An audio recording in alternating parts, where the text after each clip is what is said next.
पत्री 3 अध्याय और उसका 18 वचन से हम पढ़ेंगे। यस। नए जीवन के नए पारिवारिक नियम। जीवन के का मतलब नए जीवन में हमने अभी तक देखा था कि नए जीवन में जब एक व्यक्ति आ जाता है, पुराना नियम, नए जीवन, इस 2 चीज को हम अध्ययन करके अब हम आए हैं। ठीक है, इसके पहले हमने क्या अध्ययन किया था? पुराना जीवन और नया जीवन। नए जीवन में क्या क्या होता है, पुराने जीवन में क्या क्या होता है, नए जीवन में कौन कौन सी चीजें होती हैं, पुराने जीवन में कौन कौन सी चीजें, कौन कौन सी बातें होती हैं। इन चीजों को, इन बातों को हमने देखा था और सीखा था। ठीक है, अभी जो विषय शुरू होने जा रहा है, अभी जिस बात को हम देखने जा रहे हैं वो है नए जीवन के पारिवारिक नियम। ठीक है, तो इसको हम ऐसा बोलेंगे, ऐसा पढ़ेंगे, नए जीवन में पारिवारिक नियम। कौन से वाले नियम? पारिवारिक नियम। ठीक, चाहे वो हमारा मसीह परिवार हो, चाहे हमारा शारीरिक परिवार हो। ठीक है, दोनों परिवार के बारे में आज हम देखेंगे और अध्ययन करेंगे। और यहाँ पर किन किन लोगों पर ये नियम लागू होते हैं। छोटों पर होते हैं, बड़ों पर होते हैं, जवान पर होते हैं, बूढ़े लोग पर होते हैं, जवान बच्चों पर होते हैं, किन किन सेवकों पर होते हैं। ठीक है, किन किन पर नियम लागू होते हैं, इन सारे चीजों को देखेंगे। देखिए, मसीह में तो सब लोग ही हैं ना।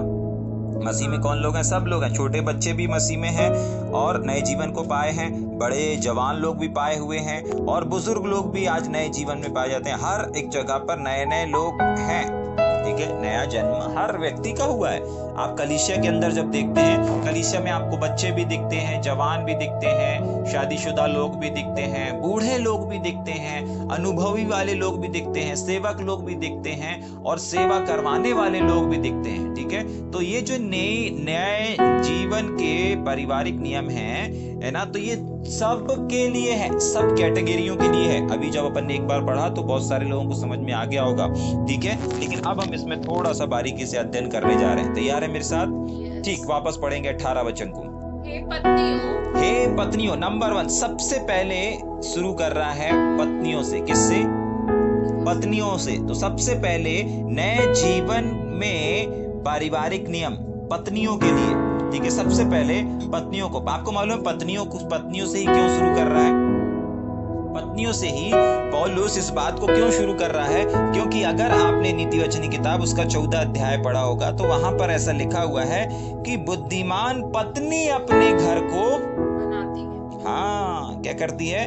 बुद्धिमान पत्नी अपने घर को क्या करती है?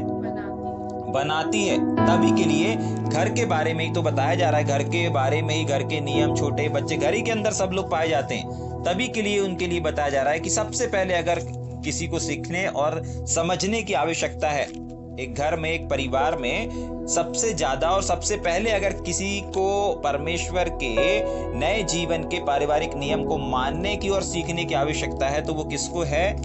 पत्नियों को है। तभी के लिए सबसे पहले, भाई पत्नियां घर की बड़ी होती हैं क्या? नहीं।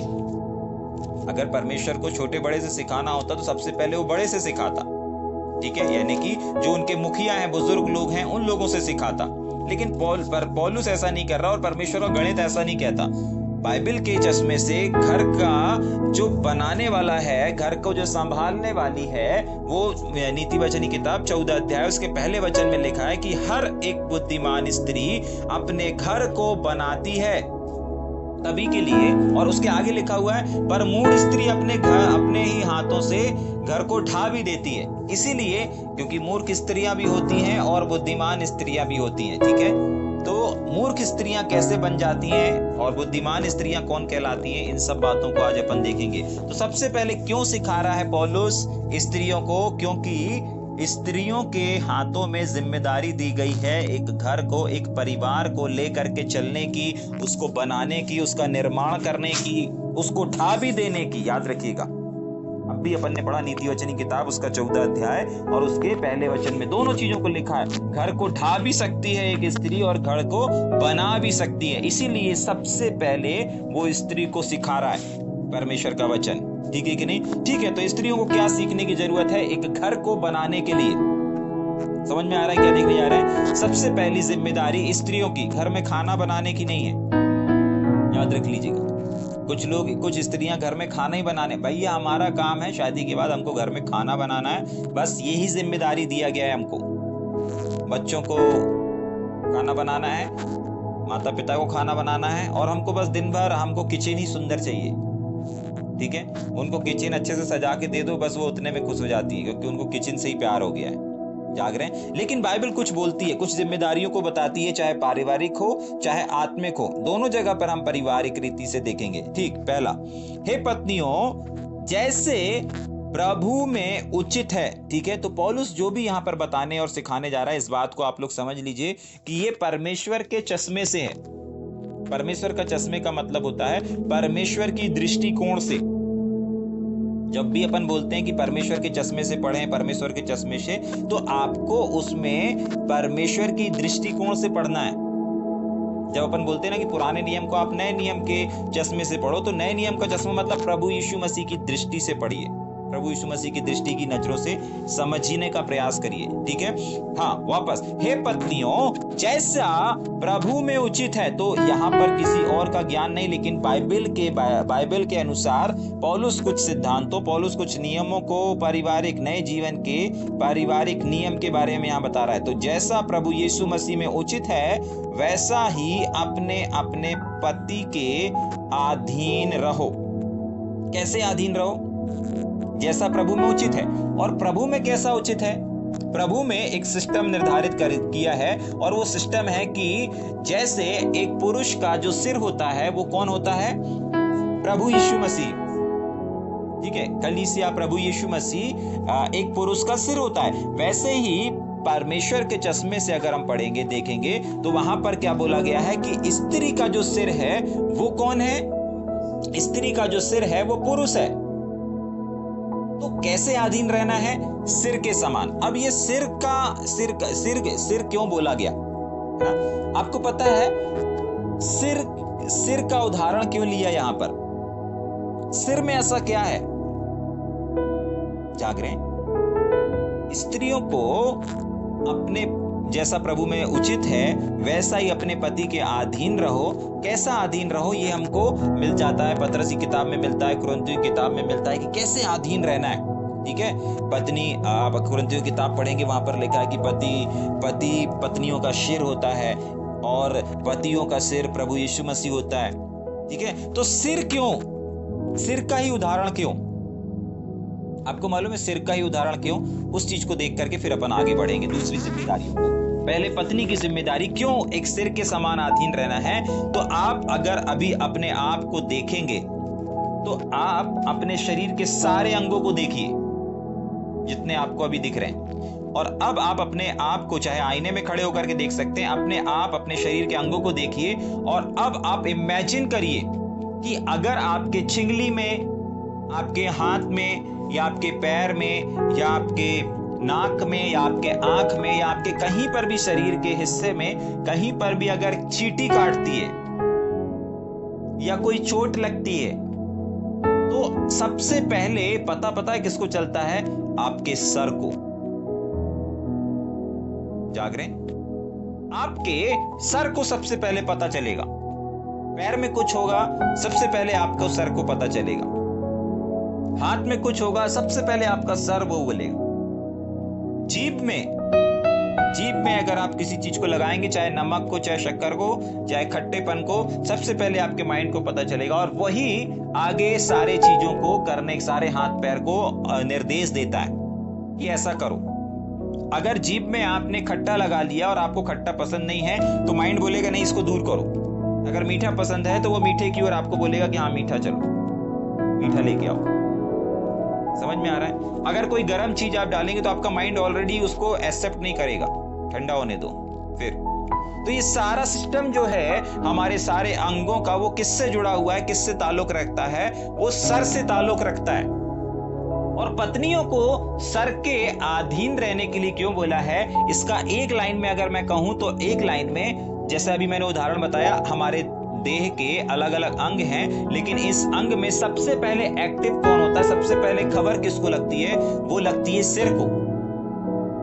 जाग रहे हैं? शरीर में कहीं पेट में दर्द भी होगा तो पेट नहीं आपको आवाज करेगा, सिर में पता चलेगा, अरे यार पेट में दर्द हो रहा है, तब हाथ आएगा, पेट में रखेंगे। जाग रहे? कुछ भी अगर होगा, आप इमेजिन करें, आपको कोई भी तकलीफ होती, सबसे पहले आपके माइंड में अटैक होता है।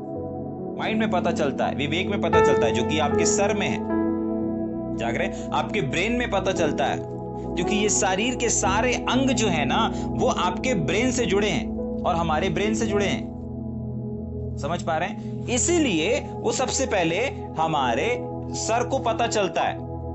तो पत्नियों को अपने पति के ऐसे अधीन, सर के अधीन इसलिए रहना है। और इसका मतलब क्या है कि पत्नी के लाइफ में, घर में, परिवार में संचालन करना पत्नी को है, लेकिन सबसे पहले पता किसको चलना चाहिए? वो आपके पतियों को। अगर पत्नियां लोग मेरे को सुन रही हैं तो विशेषकर सावधान होकर के और बड़े बड़े कान खोल करके सुनेंगे। अगर आपके लाइफ में कोई भी ऐसी बात है, कोई भी ऐसी चीज है जो अभी तक आपने अपने पति को नहीं बताया, तो सबसे पहले वचन के अनुसार अपने पति से शेयर करो। कोई बात ऐसी होती है भविष्य में, सबसे पहले अपने पति से शेयर करो। कोई कुछ बोलता है, नेगेटिव हो या पॉजिटिव, सबसे पहले आपके पति के पास जानी चाहिए। आपके कानों में आया, आपको फट से अपने पति के कान में पहुंचानी है, चाहे वो नेगेटिव हो चाहे पॉजिटिव हो। समझ में आ रहा है? और इससे पहले भी अगर आपने अभी तक कोई बातों को, ऐसी चीजों को, कोई ऐसी बातों को या कोई अपने पार्ट्स को या कोई ऐसे अतीत को आपने छुपा करके रखा है, तो आप क्या करो? सबसे पहले अपने पति से शेयर करो, क्योंकि वो सर है। और बाइबल की चश्मा बताती है कि नए नियम में जो व्यक्ति जन्म ले लेता है, नए नियम में जो व्यक्ति आ जाता है प्रभु यीशु मसीह में, उसके जीवन के कुछ नियम है। एक पत्नी को अपने पति के ऐसे अधीन रहना है जैसे मसीह, बाइबल बताती है। और बाइबल ऐसा बताती है कि पत्नी को अपने पति का अपना सर समझ के रहना है, सर के समान अधीन है। तो सर की एक विशेषता है, और सर की विशेषता यह है कि सबसे पहले हमारे अंगों में कुछ भी होगा, क्योंकि हमारा ब्रेन इन सबसे, हमारे ब्रेन में सारी नसें, सारे पार्ट्स जुड़े हुए हैं, इसलिए सबसे पहले खबर ब्रेन को लगती है। तो अगर आप अपने पति के सिर के समान अधीन रहती हैं, तो आप सारी चीजों को, सारी बातों को अपने पति से शेयर करोगे। अच्छी हो, बुरी हो, पॉजिटिव हो, नेगेटिव हो, सबसे पहले शेयर करो। अगर बाद में शेयर कर रहे हो, पहले अपने मम्मी पापा को बता दे रहे हो, पहले आप खिचड़ी पका ले रहे हो, अपनी सहेली के साथ पका ले रहे हो, अपनी आत्मिक बहनों के साथ पका ले रहे हो, उसके बाद अपने पति तक पहुंचा रहे हो, तो आप अभी वैसे अधीन तो हैं, लेकिन वैसे अधीन नहीं है जैसे मसीह का वचन कहता है, परमेश्वर का वचन कहता है। जाग रहे हैं? और यहां पर वही लिखा है, जैसा उचित है और प्रभु में उचित है, वैसा ही अपने अपने पति के अधीन रहो। जाग रहे हैं? और कैसे अधीन रहना है? सिर के समान। और सिर में सबसे पहले एक्टिविटी होती है आपके घर में, आपके परिवार में कुछ भी। बहुत बार पत्नियां लोग पैसा इकट्ठा करती हैं, कुछ भी खरीद के ले आती हैं, सबसे पहले अपने पति को बताओ। जाग रहे हैं? तभी के लिए बहुत बार कुछ परिवारों में देखा जाता है, कुछ सूट खरीद के ले आते हैं, कुछ साड़ी खरीद के ले आते हैं, कुछ सामान खरीद के ले आते हैं, और फिर बाद में पछताते रहते हैं, अरे यार ये ऐसा आना था, अरे ये कलर तो अच्छा नहीं लग रहा, अरे पहनने के बाद कुछ और है, घर में लाने के बाद कुछ और दिख रहा है। जाग रहे? समझ में आ रहा है? बहुत बार ऐसा होता है। और पुरुष लोग बहुत कम ऐसे रहते हैं, किसी चीज को करने के बाद पछताते हैं, कोई कपड़े खरीदने के बाद ऐसे पुरुष लोगों के साथ नहीं होता। होता भी होगा तो 1-8% होता होगा, लेकिन अधिकांश पुरुष लोग ऐसा नहीं करते। लेकिन लड़कियां लोग बहुत करती हैं, पत्नियां लोग विशेषकर करती हैं। क्यों? क्योंकि वो बिना बताए करती हैं। जाग रहे?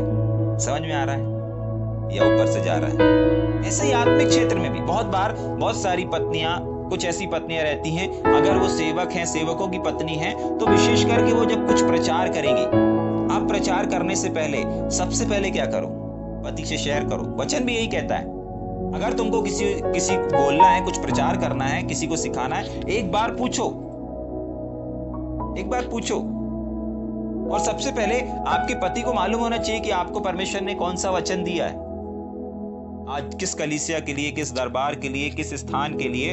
आपके पति को मालूम होना चाहिए कि परमेश्वर ने, और उससे पता है होगा क्या, अगर आप कहीं गलत होंगे या कहीं चूक रहे होंगे, कहीं वीक हो रहे होंगे, तो वो आपकी गाइड कर सकते हैं, आपकी सहायता कर सकते हैं। उससे आपका फायदा ही होना है, तभी के लिए परमेश्वर ने ये नियम बना के रखा है। अगर उससे आपका फायदा नहीं होना होता तो परमेश्वर स्त्रियों के लिए, विशेषकर पत्नियों के लिए ये नियम बना करके नहीं रखता। स्त्रियों का, स्त्रियां बोल रहा हूं, पत्नियों का फायदा ही है इस नियम से तभी के लिए। देखिए यीशु मसीह ने, परमेश्वर ने कोई भी ऐसा नियम, कोई भी ऐसा कानून नहीं बनाया जिससे स्त्रियों का घाटा हो या मनुष्यों का घाटा हो। आगे भी जिन हम नियमों को देखेंगे, जिन बातों को देखेंगे, उन बातों से, उन नियमों से इंसान का बढ़ोतरी और इंसान का फायदा ही होना है। परमेश्वर कोई भी नियम को नुकसान के लिए नहीं बनाता। अभी क्रिकेट मैच में, वर्ल्ड कप में, T20 में अभी अपन ने देखा कि ऐसे नियम लागू हो गए जो पहले नहीं थे। एग्जाम्पल के लिए, अगर DSLR है, DSLR का मतलब है कि डिसीजन का अपन विरोध कर सकते हैं और दोबारा उस बड़े थर्ड एम्पायर की ओर जा सकते हैं। अगर एम्पायर ने आउट दे दिया और अगर आपको डाउट है कि नहीं नहीं मैं आउट नहीं हूं, ठीक है कि नहीं, तो एम्पायर की उंगली उठने के बाद भी आप DSLR ले सकते हैं। एक ऑप्शन आ गया, एक नियम आ गया। लेकिन इस नियम से एक बहुत अच्छी चीजें हो रही हैं कि बहुत बार अपन देखते हैं कि एम्पायर का डिसीजन भी गलत रहता है। जाग रहे हैं? हाँ, अभी जब ये सब T20 वगैरह चल रहा था, वर्ल्ड कप, उस समय मैं सोच रहा था सचिन तेंदुलकर के बारे में कि सचिन तेंदुलकर एक ऐसा खिलाड़ी था, ना जाने कितने ऐसी बार वो 99 पे आउट हुआ, 98 पे आउट हुआ। अगर वो वहां पर DSLR का जमाना रहता है, DSLR ले लिया होता, और गलत आउट हुआ, गलत आउट हुआ, बहुत बार दोबारा बताया भी कि हाँ वो आउट नहीं थे, लेकिन फिर भी हाथ उठ गया था। तो अगर उस समय DSLR चल रहा होता तो न जाने कितने शतक लगा दिया होता जिसको शायद ही कोई तोड़ पाता।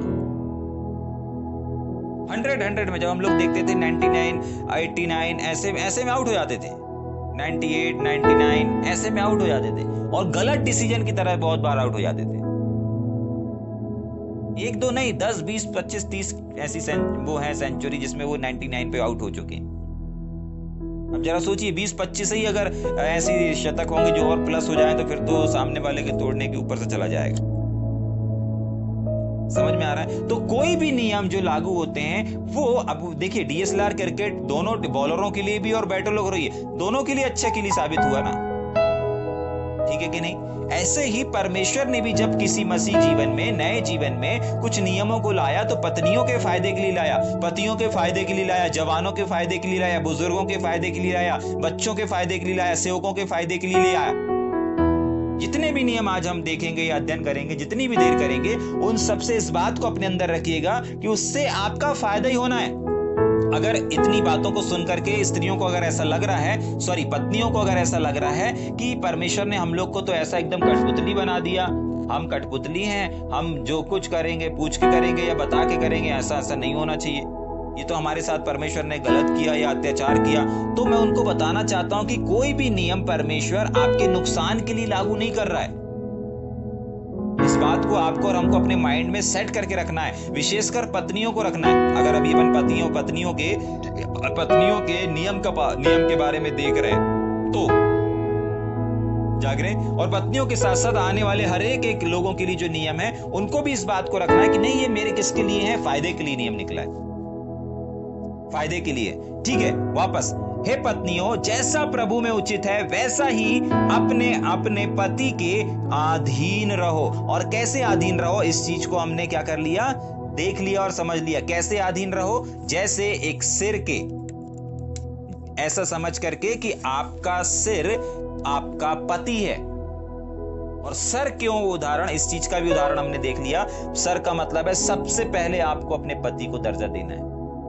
जाग रहे, सबसे पहले आपको अपने पति को, अगर घर में 4 लोग भी आए हैं तो आपको सबसे पहले अपने पति को पानी और चाय देना चाहिए। जाग रहे, आपका मेहमान को भी पता चलना चाहिए कि नहीं, सबसे पहले ये पत्नी अपने पति का आदर करती है।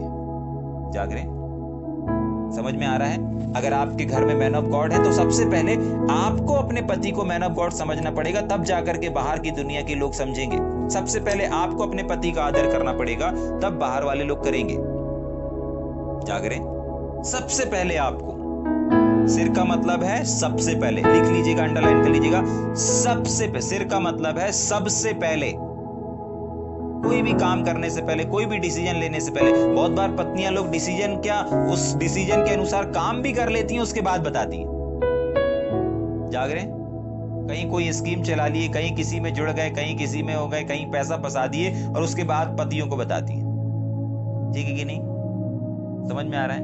कहीं कोई चीज चालू कर देंगी, कहीं कोई बिजनेस चालू कर देंगी, उसके बाद अपने पतियों को बताती हैं, तभी के लिए वो बिजनेस फेल हो जाते हैं, तभी के लिए वो चीज सक्सेस नहीं हो पाती। लेकिन जहां पर जो स्त्रियां अपने पति को सबसे पहले, वहां पर आप देखिएगा उनके जीवन, क्योंकि वो वचन के अनुसार कर रही हैं। और सीधी सी बात है, जो चीज, जो स्त्री वचन के अनुसार अपने जीवन को जिएगी, वचन के अनुसार अपने पति के अधीन रहेगी, उसकी बढ़ोतरी तो निश्चय है, क्योंकि वो वचन के अनुसार कर रही है। वो फेल नहीं हो सकते, वो असफल नहीं हो सकती। क्यों? क्योंकि वो वचन में लिखा है, क्यों? बाइबल में लिखा जैसा उचित है, प्रभु में जैसा उचित है, तो वो जो उचित है वो कर रही ना, तो वो कैसे असफल हो सकती? उसका बिजनेस कैसे असफल हो सकता है? उसका काम कैसे असफल हो सकता है? क्यों? क्योंकि वो परमेश्वर के वचन के अनुसार कर रही है। और परमेश्वर का वचन कहता है सबसे पहले अपने पति, सबसे पहले अपना पति। घर में उठते हो, सबसे पहले अपने पति से प्रेज द लॉर्ड करो, यीशु जिंदा है करो। जाग रहे, सबसे पहले अपने पति को गुड मॉर्निंग बोलो। समझ में आ रहा है? हाँ, सिर मतलब सबसे प्रथम। ठीक, वापस 19 वचन, हे पतियों, अब विशेषकर पति लोग सावधान हो जाएं। ठीक, पति से भी परमेश्वर का वचन कुछ बोलता है, और ये सिर्फ बोलता नहीं है, परंतु ये एक नियम है। देखिए, इस बात को समझ लीजिए। नियम मतलब जैसे सरकार ने कानून बनाया ना, सिग्नल तोड़ने पर फाइन होता है, हेलमेट ना लगाने पे फाइन होता है, 3 जन को बैठ के जा रहे हैं फाइन होता है। क्यों? क्योंकि नियम लागू हो गए। 3 लोग बैठ करके जा रहे हैं, चलान लगेगा। कार चला रहे हैं, बेल्ट नहीं लगाए हैं, चलान हो जाएगा। कोई पेपर आपका वीक है, चलान हो जाएगा। कोई भी ये क्यों हो रहा है? क्योंकि नियम। ऐसे ही कोई भी नहीं कर रहा है। कोई भी चीज करने से पहले एक नियम लागू होता है। तो यहां पर कोई टीचिंग नहीं दे रहा है, टीचिंग पहले दे चुका, कुरिन्थियों में दे चुका, पतरस की किताब में देख चुका, बहुत सारी जगहों पर, 4 सुसमाचारों में भी टीचिंग मिलती है पति पत्नियों की। ठीक है कि नहीं? लेकिन यहां पर टीचिंग नहीं मिल रहा है, यहां पर नियम बताए जा रहे हैं। जैसे हेलमेट ना लगाने पर 1000 रुपए का चालान। ऐसे ही अगर पत्नियां लोग अपने पति के अधीन नहीं रहेंगी, वैसे सर समझ के वैसे वाले अधीन नहीं रहेंगी, तो समझ लीजिए उनका भी चालान कटना है। जाग रहे हैं? समझ में आ रहा है? दूसरा, पतियों के विषय में हम आ चुके हैं। अगर पति लोग अपनी पत्नी से प्यार नहीं करेंगे, ठीक है कि नहीं? आपकी पत्नी के अंदर 100 गलतियां क्यों ना हो, 50 गलतियां क्यों ना हो, 1000 गलतियां क्यों ना हो, आपका काम है अपनी पत्नियों से प्यार करना। अरे भैया, बहुत परेशान करती हैं, बहुत मूड खराब करती हैं, बहुत गुस्सा दिलाती हैं, बहुत मूर्खता जैसे काम करती हैं, तो बाइबल में लिखा ही है। ये कोई नई बात नहीं है, ये कोई नई बात नहीं है, ये कोई नई बात नहीं है जो आप बता रहे हैं ना कि आपकी पत्नी क्या करती है, मूर्खता का काम करती हैं और ना समझ जैसी बातें करती हैं। अरे भैया, कई बार तो बच्चों जैसे सवाल करती हैं, अरे भैया बहुत बार तो ऐसा होता वैसा होता। हाँ, इसमें कोई भी बड़ी बात नहीं है। बाइबल में साफ लिखा है कि आदम बहकाया नहीं गया, लेकिन स्त्री बहकावे में आ गई। और एक जगह लिखा हुआ है कि हर एक पुरुष को स्त्री को निर्बल पात्र, सॉरी स्त्री बार बार निकल रहा है, पत्नियों को निर्बल पात्र जानकर उनके साथ व्यवहार करना है। तो बाइबल तो ऑलरेडी बताती है कि विशेषकर कुछ जगहों पर, हर जगह पर नहीं, लेकिन कुछ जगहों पर स्त्रियां निर्बल होती हैं। अब इसका मतलब ये नहीं है कि हर क्षेत्र में वे स्त्रियां निर्बल होती हैं, ठीक है? लेकिन मैं आपको सिर्फ बताने के लिए कि आपको प्रेम करने की वजह पता चल जाए कि आपको क्यों प्यार करना है। वरना स्त्रियां जो काम कर सकती हैं वो हम लोग नहीं कर सकते। स्त्रियां जितना सहन कर सकती हैं उतना पति सहन नहीं कर सकता। जाग रहे?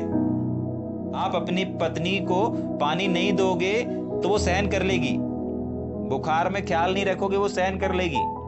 लेकिन आप अगर बीमार पड़े हैं और अगर आपकी पत्नी अगर आपको पानी ना दे, आप सहन नहीं कर पाओगे। जाग रहे? समझ में आ रहा है? आपकी पत्नी थक गई दिन भर काम करके, आपने पैर नहीं दबाया, आपने सर नहीं दबाया, वो सहन कर लेगी, ठीक है? लेकिन आप थके हारे आए हैं और अगर आपके पैर हाथ नहीं दबे तो आप सहन नहीं कर पाएंगे। इसलिए मैंने कहा कि स्त्री कुछ चीजों में ही निर्बल होती हैं, लेकिन बहुत सारी चीजों में वो हमसे कहीं ज्यादा शक्तिशाली होती हैं। जाग रहे हैं? तो इसको गलत प्रकाशन मत बना लेना कि भैया आपने तो बोला स्त्री निर्बल होती। हाँ, होती है, लेकिन कुछ चीजों में, कुछ ऐसी चीजें हैं जिनमें वो हमसे भी कहीं ज्यादा पावरफुल हैं। समझ में आ रहा है? और अगर अच्छे से समझाऊं तो आपको परमेश्वर ने मट्टी से बनाया, यानी कि पतियों को परमेश्वर ने मट्टी से बनाया, लेकिन परमेश्वर ने आप पत्नियों को आपकी हड्डी से बनाया। जाग रहे हैं? स्त्रियों को परमेश्वर ने हड्डी बनाया और पुरुष को परमेश्वर ने कहां से बनाया? मट्टी से बनाया। अब हड्डी और मट्टी में कबड्डी होगी तो कौन जीतेगा? जाग रहे हैं? हाँ, समझ रहे हैं? इसलिए ज्यादा लिस्ट मत बनाइए कि ये पत्नियां ये इस चीज में निर्बल हैं, और अपन जाएंगे भी नहीं ज्यादा कि किस चीजों में पत्नियां निर्बल हैं। ठीक है, बस पतियों को आदेश दिया गया है कि पत्नियों को निर्बल पात्र जानकर उनके साथ व्यवहार करो। आप जहां पर परफेक्ट है वो वहां हो सकता है वहां पर निर्बल हो, लेकिन जहां पर वो बलवान है वहां पर तो आप सोच भी नहीं सकते। जाग रहे हैं? हाँ, जहां पर वो जिस क्षेत्र में वो बलवान है, स्त्रियां बलवान है, वहां पर बलवान होने का पुरुष तो सोच भी नहीं सकता। ठीक, अपन ज्यादा उनकी तारीफ नहीं करेंगे, ठीक है कि नहीं? हाँ, अभी अपन पतियों के बारे में देखें। ठीक, 19 वचन में एक और बार, हे पतियों अपनी अपनी पत्नी से प्यार करो। एक और चीज देखेंगे ना, यहां पर देखिए, जब ऊपर वाली ठीक अपन ने पढ़ा था ना, वहां पर भी अपने अपने पति लिखा था, यहां पर भी जब हम देख रहे हैं अपनी अपनी लिखा हुआ है। ठीक है, तो थोड़ा सा यहां पर देखिए, अपने अपने का मतलब पता है क्या है? अधिकांश संसार में ना एक पति को दूसरी वाली ज्यादा अच्छी लगती, पड़ोस वाली ज्यादा अच्छी लगती, पड़ोस वाले को भी पड़ोस वाला ज्यादा अच्छा लगता है। अधिकांश ऐसी चीजें देखी जाती ना, ऐसे केसेस भी आते हैं, बहुत बार ऐसे प्रार्थना निवेदन भी आते हैं, बहुत सारे ऐसे लड़ाई झगड़ा होता ना किसी परिवार में, तब वो बताते हैं भैया ऐसा ऐसा हो गया। घर में पत्नी रहते हुए भी ऐसे केस आते हैं, ऐसे लोग प्रार्थना करवाते हैं, ऐसे निवेदन देते हैं, इसलिए मैं बता रहा हूं। ठीक है कि नहीं? कि बहुत सारे ऐसे भी आते हैं, घर में पत्नी है, अच्छी सुंदर है, सब कुछ है, लेकिन फिर भी पड़ोस वाली पत्नी पसंद आ रही है। जाग रहे हैं? हाँ, घर में पति है, सब कुछ है, लेकिन फिर भी बगल में पैसे वाला पसंद आ रहा है। जाग रहे हैं? पड़ोस वाला पति पसंद आ रहा है, दूसरे मोहल्ले वाला पति पसंद आ रहा है। जाग रहे हैं? ऐसी चीजें होती हैं, और ऐसे हमारे पास निवेदन आते हैं, लोग प्रार्थना करवाते हैं, भैया हमारी पत्नी का कहीं और चल रहा, भैया हमारे पति का कहीं और चल रहा, वो भी शादीशुदा है, वो देखो वो भी शादीशुदा, मतलब शादीशुदा ही शादी, मतलब वो एक पति दूसरी पत्नी। तभी के लिए यहाँ परमेश्वर का वचन, अपनी अपनी पत्नी अपने अपने पति। जाग रहे हैं? तो पतियों लोग ध्यान से सुन लीजिए, आपको प्यार करना है, लेकिन अपनी अपनी पत्नी को, भैया वो पड़ोस वाली की भी तो पत्नी है ना, नहीं नहीं नहीं, ऐसा नहीं चलेगा। ठीक है कि नहीं? वो पड़ोस वाले की पत्नी है तो उसको पड़ोस वाले को प्यार करने दो, आपकी पत्नी अपनी है ना, आप अपनी पत्नी से प्यार करो। जाग रहे हैं? समझ में आ रहा है? हाँ, ठीक, वापस, हे पतियों अपनी अपनी पत्नी से प्रेम रखो और उनसे कठोरता ना करो। एक और चीज जो कठोरता ना करना। ठीक है, बहुत बार लोग, ऐसे लोग भी मिलते हैं इस संसार में, हैं, अभी भी हैं, जो अपनी अपनी पत्नियों से प्यार तो करते हैं, लेकिन प्यार करने के साथ साथ जो उनको दर्जा देना चाहिए ना, वो किसका दर्जा देते हैं मालूम? अपने पैरों का दर्जा देते हैं। जाग रहे?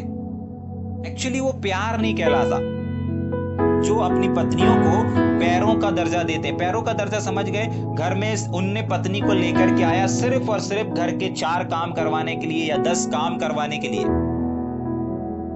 खाना बनाने के लिए, झाड़ू लगाने के लिए, पोंछा लगाने के लिए, पैर दबाने के लिए। इसको पैर का जीवन बोलते हैं। ठीक है कि नहीं? कुछ लोग तो एक डायलॉग बना, पैरों की जूती समझना चाहिए।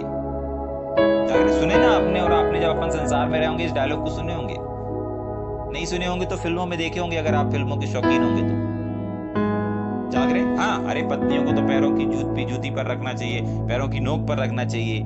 जाग रहे? तुमने कहां सिर पे चढ़ा लिया है। ऐसे बहुत सारे पुराने समय में जब अपन लोग छोटे छोटे थे, इन डायलॉगों को सुने। जाग रहे? क्योंकि उस समय चलन होता था। तभी के लिए परमेश्वर का वचन कहता है, देखो अपनी अपनी पत्नियों से प्यार करो और उनसे कठोरता नहीं करो। आपने अगर किसी पत्नी को शादी करके लेकर के आया है, आपने अगर किसी की बच्ची को शादी करके लेकर के आया है, तो आपको उसके साथ प्यार से रहना है और प्यार करना है। आपको अपने पास से सिर्फ प्यार ही देना है।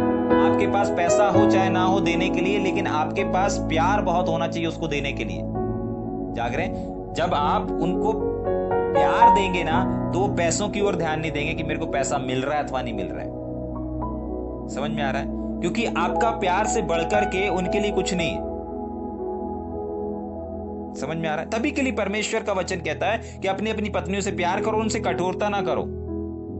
जाग रहे हैं? आपको मालूम है कठोरता का और प्यार से क्या संबंध है?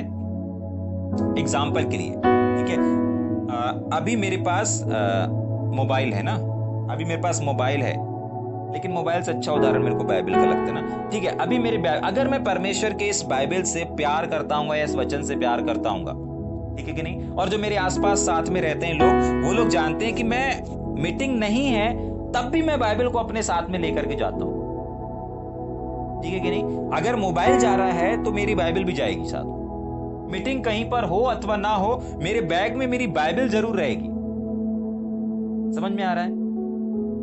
तो अगर आप किसी से प्यार करते हैं तो आप उसको प्रथम स्थान भी देते हैं। तो अगर आप अपनी पत्नियों से प्यार करते हो तो आपको उनको वो स्थान भी देना है। जाग रहे? आप उनको पैरों की जूती समझ रहे हैं। इसका मतलब जो जिससे प्यार करता है उसको पैर के नीचे नहीं रख सकता। चलो बाइबल छोड़िए, बहुत सारे लोग आजकल बाइबल भूल जाते हैं लेकिन मोबाइल नहीं भूलते। तो क्यों? क्योंकि वो मोबाइल से प्यार करते हैं। अगर वो मोबाइल से प्यार करते हैं, अगर उनसे बोला जाए कि भैया आप 40,000 का 32-33,000 का मोबाइल पैर के नीचे रखो, रखेंगे क्या? बोले नहीं भैया, इतना महंगा, इतने उससे खरीदा हमने, खराब हो जाएगा, स्क्रैच लग। कैसा है अभी आप सिखा रहे पैर के नीचे रखो? जाग रहे?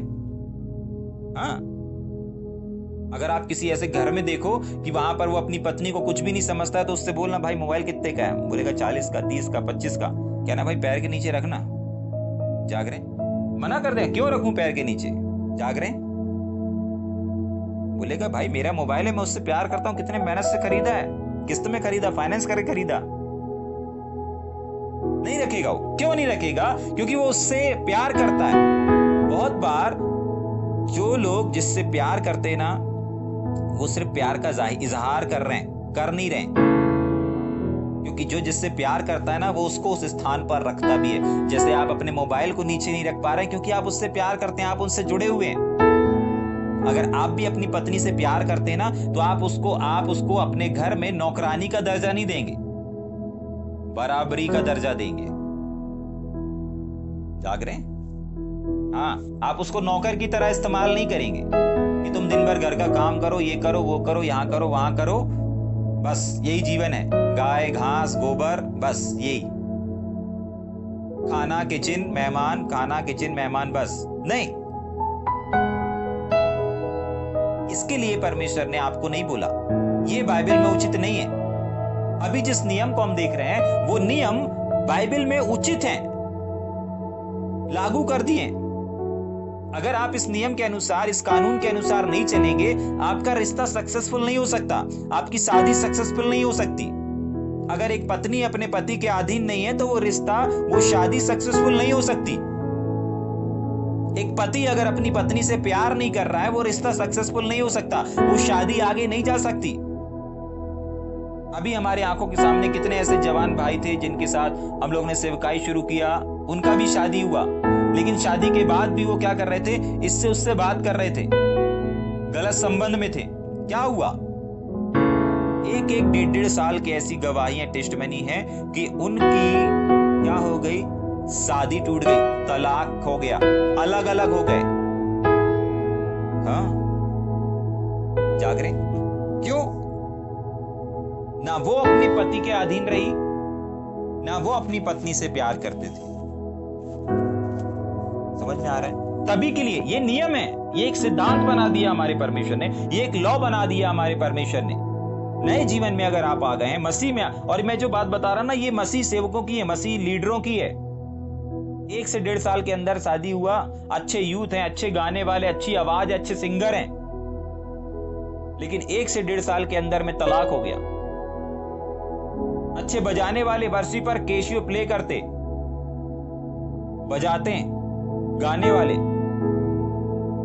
1-1 साल, 1.5 साल, 2-2 साल में क्या हो रहा? तलाक हो रहा, लड़ाइयां हो रही, झगड़े। क्यों? वचन में जो उचित है, बाइबल में जो उचित है, उसके अनुसार वो अपने जीवन को नहीं जी रहे।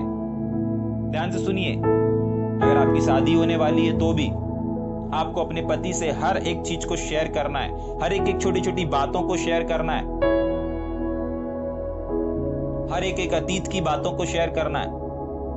सबसे पहले आपको अपने पति को इन्वॉल्व करना है अपने देह प्राण आत्मा हर एक क्षेत्र में, चाहे पारिवारिक जीवन हो, चाहे शारीरिक जीवन हो, चाहे आत्मिक जीवन हो, चाहे संसारिक जीवन क्यों ना हो। संसार में भी हम लोग रहते हैं ना, संसार की छोटी छोटी बातें, छोटी छोटी चीजों को भी आपको शेयर करना है। और पति की जिम्मेदारी हर एक क्षेत्र में अपनी पत्नियों से क्या करे, प्यार करे और कठोरता ना बरते। कठोरता का मतलब उनके ऊपर अत्याचार ना करे, सिर्फ उनको इस्तेमाल ना करे। बहुत सारे पुरुष अब सिर्फ उनके शरीर के लिए उनके पास में आते हैं, बाकी उनके मन से उनको कोई मतलब नहीं, उनकी ख्वाहिशों से कोई मतलब नहीं, उनकी चाहतों से कोई मतलब नहीं। जो पति अपने पत्नियों के पास सिर्फ शरीर के लिए उनके पास में जाते हैं, उनका कोई शादी सक्सेस नहीं है। जाग रहे? हाँ, वो सिर्फ शरीर के भूखे, इसलिए पत्नी के पास चले गए, थोड़ा सा प्यार जताया, उसके बाद फिर किनारे। सावधान, इसी संसार में अगर आप आ गए हैं तो आपको अपनी पत्नी के ऊपर कठोरता को नहीं बरतना है। उनको ऐसा नहीं लगना चाहिए कि मेरे को यहां पर ला करके मेरे साथ कुछ गलत कर रहे हैं। आपकी पत्नी को यह एहसास नहीं होना चाहिए कि आपने उनको शादी करके लेकर के आया और वो परमेश्वर के वचन के अनुसार आपके अधीन है, और अगर अधीन है तो आप उनके साथ कुछ कठोरता को कर रहे हैं। नहीं, आपके पॉकेट में पैसा हो ना हो, आपको उनकी जरूरत को पूरी करना है। आपके पास कुछ हो ना हो, आपको उनकी आवश्यकताओं को पूरी करना है। जाग रहे हैं? समझ में आ रहा है या ऊपर से जा रहा है? ठीक।